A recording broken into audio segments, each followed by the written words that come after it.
all I have had is a very simple message that we need a pan-Islamic alliance. We need to prioritize alliance between Muslim countries rather than with the United States and Israel, and by extension, Israel. We need to prioritize Muslims coming together politically.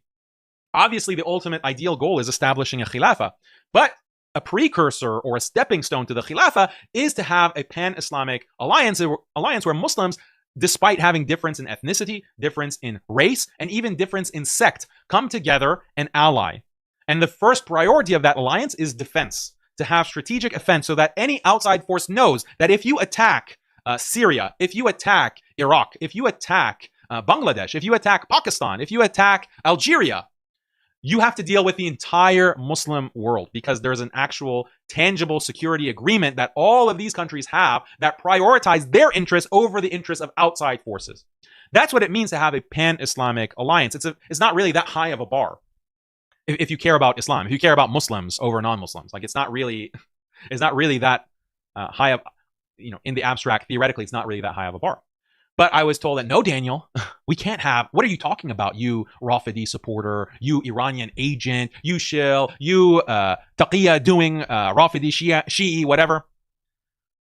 We can't have a pan-Islamic alliance. Don't you know that Iran has blood on its hands, that Iran has killed this many Syrian Sunnis? Don't you know that Shi'i Lebanon cannot be trusted? Don't you know that the Houthis in Yemen cannot be trusted?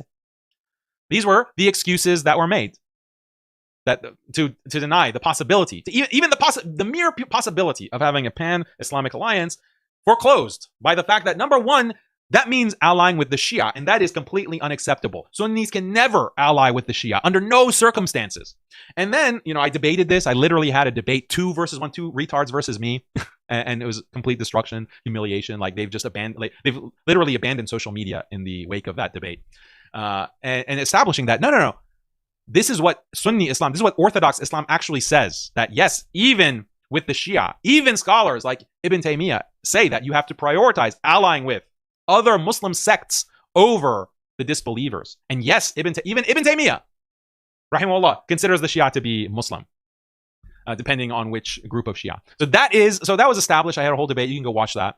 So that excuse, even if we accept the excuse that you can't ally with the Shia because the Shia are mushrikeen or the Shia are kuffar, etc. Even if we conceded that, then the recent deal with the United States completely blows that out of the water. So you can ally with the United States. You can sign a contract and open up your country economically to the United States, the Christian, atheist, secular country, but you can't with Shia.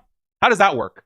So that was excuse number one. Excuse number two, Iran and these Shia, they have so much blood on their hands. And I pointed out, look, all of these Muslim governments have blood on their hands. All of these Muslim countries have killed Muslims in one form or fashion, including Sunni Muslims. I gave all of the statistics showing this.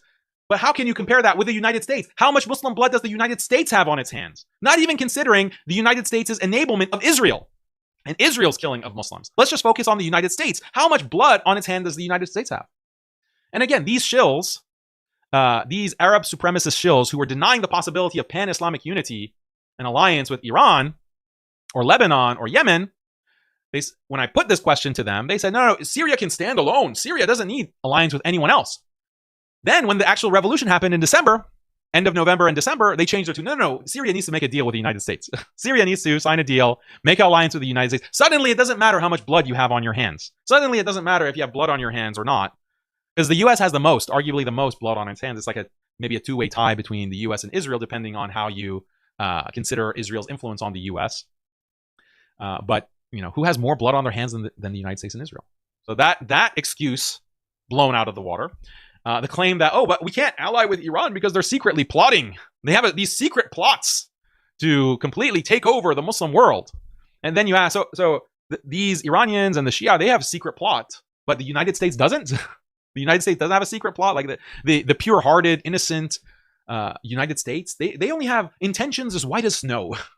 Is that really what you believe? So yeah, this is the inconsistency. It's just such a brazen inconsistency, a brazen double standard right in your face that it's just hard to believe. It's just hard to believe that you can't be that stupid. You must be a shill. Like you must be being paid by certain governments to promote this on social media because you can't be that stupid. And that's really my genuine conclusion about some of these accounts. Like they're just LARPing as Sunni traditionalists. In reality, they are these paid influencers that are running an influence operation. Because for any Muslim, if you are supporting what Syria is doing with the United States, how can you reject something that's far better for Muslims, which is this pan-Islamic alliance? Like, how can you be opposed to that? None of the excuses that you give to reject the pan-Islamic alliance would not equally or more so apply to alliance with the United States, making deals and agreements, security guarantees with the United States, which is what Syria is doing, which is what Ahmed Shara is doing with the United States and Israel. They're making even if they don't ultimately sign on to the Abraham Accords, which I think that they will. I think that it's very high probability that they will actually sign on to the Abraham Accords. Even if they don't do that, they're still making security guarantees to Israel.